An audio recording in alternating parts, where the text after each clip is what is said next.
The morning air in southern China is heavy with mist.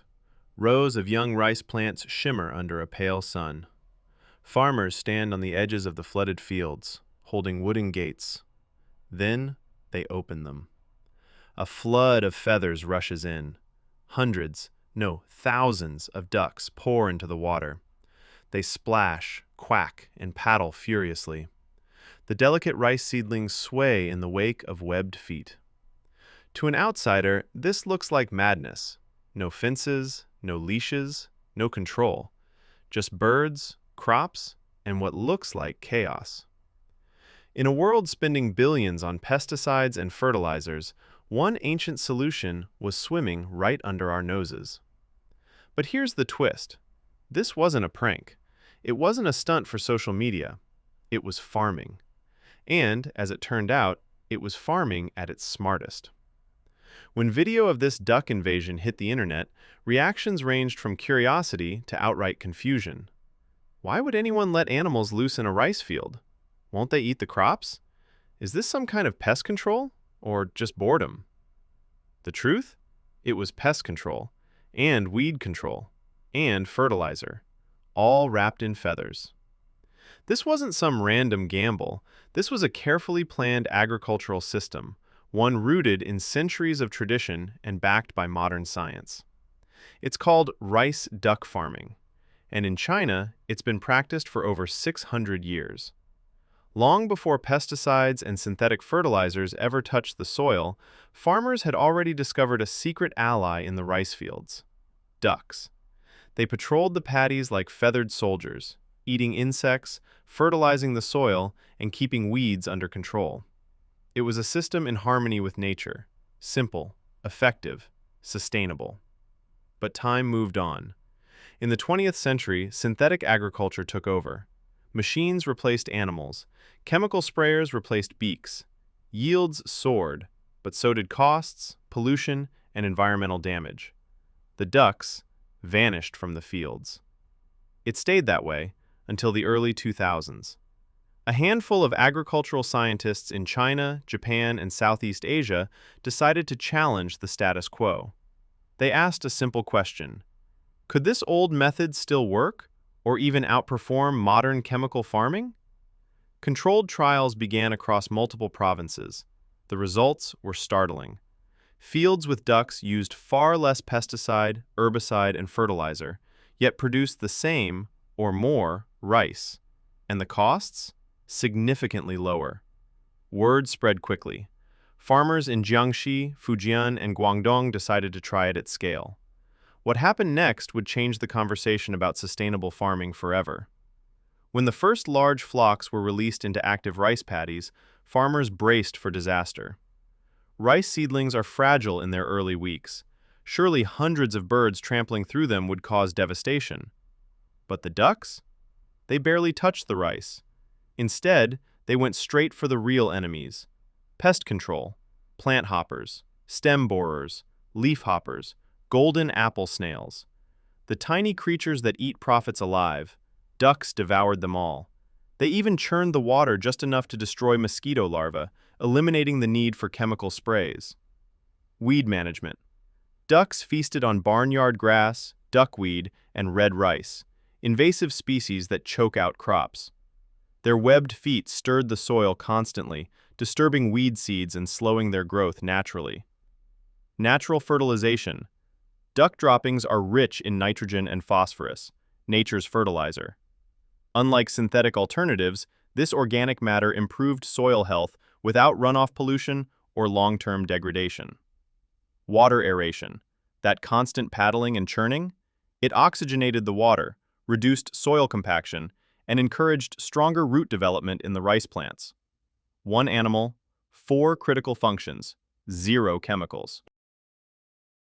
In this integrated rice duck system, timing was everything.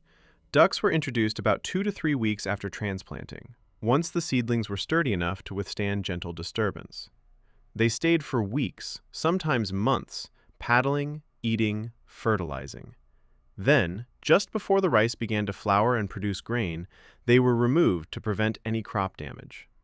It wasn't chaos, it was choreography, nature on a schedule. By season's end, the numbers told the story. Across southern China, farmers reported yield increases of around 7% on average, but in optimal conditions, as much as 18.1% higher yields, according to a 2020 peer-reviewed meta-analysis published in the Journal of Cleaner Production. Chemical use dropped dramatically, and in some trial areas, disappeared entirely. Fertilizer bills shrank by 30 to 50%. Pest management costs plummeted. At harvest, the rice could be sold as eco-rice or duck rice, fetching premiums of 10 to 20% more per kilogram in specialty markets. And the ducks themselves? Healthy and plump from their natural diet, sold for meat or eggs, creating an entirely separate income stream. But the real surprise wasn't the rice. It was what happened to the land itself. Years of heavy chemical use had drained biodiversity from many rice-growing regions. Pesticides didn't just kill pests, they killed everything. Frogs, dragonflies, beneficial beetles. The fields had become biological deserts. Water sat stagnant and lifeless. The silence was deafening. The ducks changed that. Within just 1 or 2 growing seasons, farmers began noticing something remarkable. The frogs came back first. Their croaking filled the evenings again, a sound many older farmers hadn't heard in decades. Then the dragonflies returned, hovering over the water, hunting mosquitoes alongside the ducks. Small fish appeared in the flooded paddies, water spiders, snails that weren't pests, and above it all, herons and egrets circling back, landing gracefully at the edges of fields to hunt. The constant movement of ducks prevented algae from building up and kept the water oxygenated, supporting entire aquatic ecosystems. Farmers described it the same way, again and again. The fields feel alive again. This wasn't just sustainable farming, it was regenerative farming, actively restoring the ecological balance that industrial agriculture had shattered. The revival of rice duck farming made headlines across China, but it didn't stop there. Southeast Asia, Vietnam and Thailand began testing the method in flood-prone river deltas. During difficult seasons when rice yields dropped, the ducks provided a crucial safety net, meat and eggs that fed families and generated income regardless of crop performance. South Asia. In Bangladesh, FAO-backed pilot programs trained smallholder farmers to integrate ducks into their paddies. Results showed reduced input costs and improved food security for some of the world's most vulnerable farming communities. Africa. Even sub-Saharan Africa joined the movement. In Madagascar and Nigeria, lowland rice paddies were adapted for local duck breeds, creating homegrown solutions tailored to regional conditions. Japan. The Igamo Revolution. But perhaps the most famous case emerged from Fukuoka Prefecture. In the 1980s, a farmer named Takao Furuno perfected a version called the Igamo method, named after the crossbred ducks he used. His system was precise. Release ducklings 7 days after transplanting. Maintain density of 15 to 30 birds per tenth of a hectare. Remove after exactly 8 weeks. His yields matched or exceeded chemical farming, with almost zero pesticides or synthetic fertilizer. His branded duck rice sold for 20 to 30% premiums in Japanese markets, where consumers increasingly valued organic, traceable food sources. Furuno wrote books, gave lectures, trained farmers across Asia. Today, more than 75,000 farms across the continent use the Igamo model, living proof that ancient wisdom, carefully refined, can thrive in the modern world. Of course, it's not all smooth sailing. Rice duck farming requires more than just releasing birds and hoping for the best. Labor and care.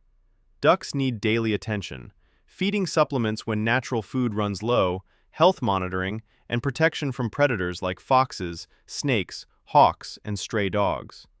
Farmers must build simple shelters and sometimes patrol at night. Precise timing. Ducks must be removed before flowering begins.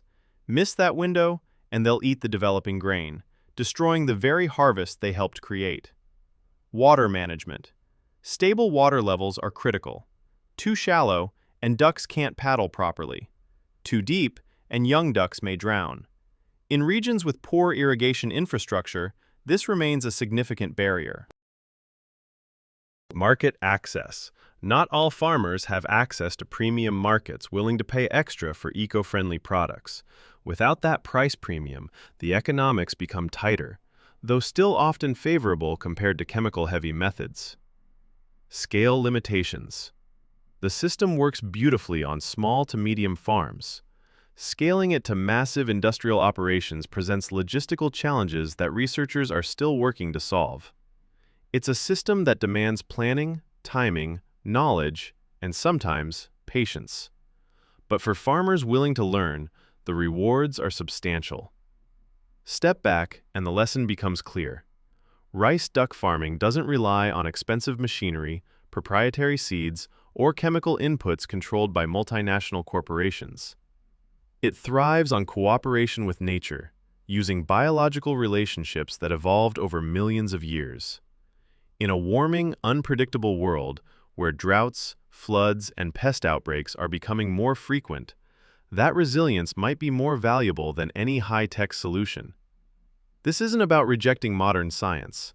The best rice duck systems integrate traditional knowledge with contemporary research, optimizing timing, duck breeds, and water management using data and experimentation. It's about remembering that innovation doesn't always mean invention. Sometimes, the smartest solutions are the ones we forgot. The farmers of southern China didn't reinvent agriculture. They remembered it. Those ducks waddling into flooded paddies at dawn aren't just farm animals. They're partners, employees, ecological engineers. And they might just be waddling into the future of food. So here's the question I want to leave you with. Could a 600-year-old farming method really be part of solving our modern food crisis? Let me know what you think in the comments below. And here's a specific question. Would you pay more for rice raised with ducks instead of chemicals? Drop your answer. I read every comment. If you found this story as fascinating as I did, hit subscribe. We explore stories like this every week. Forgotten technologies, surprising solutions, the ideas hiding in plain sight. And if you want to keep learning, check out this video next, where we look at another ancient farming technique making a modern comeback. Thanks for watching. See you in the next one.